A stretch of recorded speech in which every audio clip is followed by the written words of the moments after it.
नमस्कार. All in one KT चॅनलमध्ये आपलं सर्वांचं सहर्ष स्वागत आहे.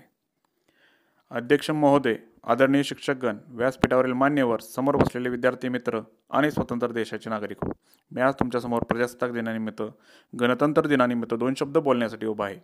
प्रजासत्ताक म्हणजे काय? तर प्रजासत्ताक दिन हा आपला स्वतंत्र भारत प्रजेच्या सत्तेत आहे. लोकराज्यात म्हणजे लोकांसाठी चालवलेले राज्य आहे. हे सर्वांना सांगण्यासाठी 26 जानेवारी 1950 पासून भारतीय संविधान अंमलात आले.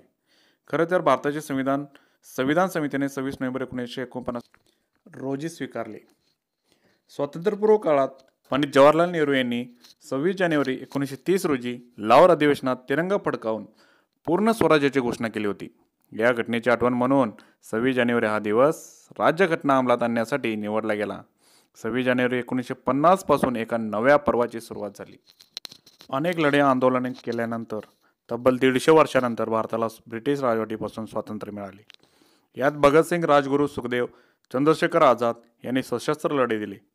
भारताला स्वातंत्र्य मिळण्यात महात्मा गांधींनी दिलेल्या अहिंसा पद्धतीचा लढ्याचा आंदोलनाचा खूप मोठा वाटा होता. स्वतंत्र भारताला संविधान नव्हते. संविधान निर्माण करण्यासाठी 28 ऑगस्ट 1947 रोजी एक समिती नेमण्यात आली. यात जे सदस्य होते ते भारतातल्या राज्यामधील निर्वाचित सदस्यांमधून निवडण्यात आले होते.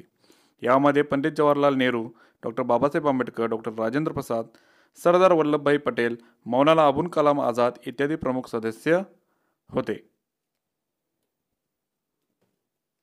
या संविधान समितीचा सदस्यांना मिळून 2 वर्ष 11 महिने 18 दिवस कालावधी लागले. डॉक्टर बाबासाहेब आंबेडकर यांचे संविधान निर्माण करण्यात महत्त्वाचे योगदान होते, म्हणून त्यांना संविधान निर्माते देखील म्हणतात. संविधान लागू होईपर्यंत भारतीय राज्यशासनाच्या 1935चा कलमावर कायदे आधारित होते. हा राष्ट्रीय दिवस मोठ्या प्रमाणात लहान चिमुकल्याने खऱ्या अर्थाने उत्सव आहे. या दिवशी त्यांना खाऊ वाटप केला जातो. आज आपण स्वतंत्र भारतात राहतो. आपण खऱ्या अर्थाने स्वतंत्र आहोत. आपण भारतात कुठेही राहू शकतो, फिरू शकतो, व्यवसाय करू शकतो. आपल्याला स्वतःचे विचार मत मांडण्याचे स्वातंत्र्य आहे.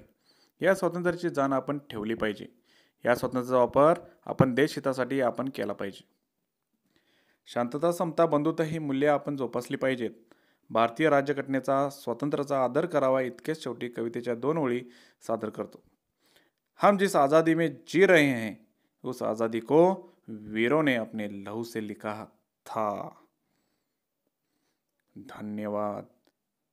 जर आपल्याला हा व्हिडिओ आवडला असेल तर सबस्क्राईब करा आणि या व्हिडिओला लाईक करून शेअर करा. असे व्हिडिओ मी तुमच्यासाठी नेहमीच आणत असतो. धन्यवाद.